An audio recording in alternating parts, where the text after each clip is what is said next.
G'day, it's Adrian here from Using Technology Better, and I want to show you a new update to Microsoft Bing. Now, Microsoft Bing is their search engine, and what we've normally done is not looked at it because we've been using another browser or a search engine to find our answers to questions.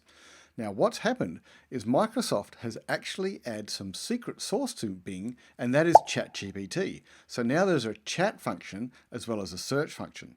So we can now combine those two to make the way in which we work even more efficient. So have a look here. I've got a question that says, what 5 steps should I take into account when planning a project that involves changing current practices in business? Now I've typed that in, but you also notice there's a microphone here. So we can actually just talk this straight into our browser. So I've got that question. If I hit return, it will then go and search for some solutions for me. And you can see here, it's go to the web. So here's my 5 critical things. Come down here, it's got some really nice thing about processes in here. And if I hover over my little button here, or the little icon of a lamp, it actually opens up little snapshots of those websites. So we can go, oh, that's cool. I should be doing that. I should be doing that, which is pretty nice. Now that's not too bad. That's pretty nice. But if we come across and hit this chat button in here, look what happens next. I hit the chat button. It's going to grab those questions in here and it's going to look at those 5 steps that it's going to take into account. It will automatically populate the answer for me.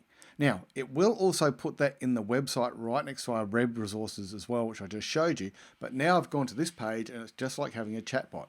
And inside here, it's given me the idea about the things that I need to do. And it's given me a list of resources and sources I can go to. So I might go, I'm planning to restructure my team, or I'm planning to launch a new product. Let's just say we're going to introduce a new software system, which always causes angst. And let's do that, and let's see what it comes up with for a response. So it's going to apply the question that I've added to it to the research that it's got already, and it's going to build it out from that. And it gives me some suggestions about how I can do it, which is really, really good.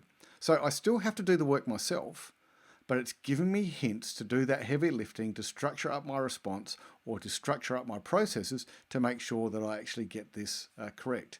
Now, what I can do is I can say, well, write a memo.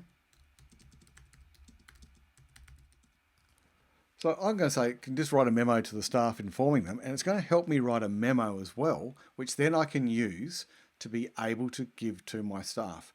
Now, it doesn't necessarily give me the entire answer, but it actually gives me some ideas about what I can do, which is a really nice way of actually being able to do it. And if you have a look here, it tells me what I should do in there, what I should put in the main body, and then it gives me a little bit of an example, which means that I can use this to build my kind of information to my staff based on my context, which is a really nice way of being able to help me in my process of doing this change management to this new software package inside my company or inside my business.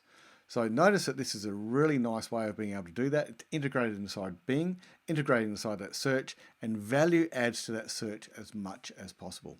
So look, give it a shot, see what you reckon. I reckon it's pretty cool. It makes this browser experience even more interactive and lets me get on with my work even quicker.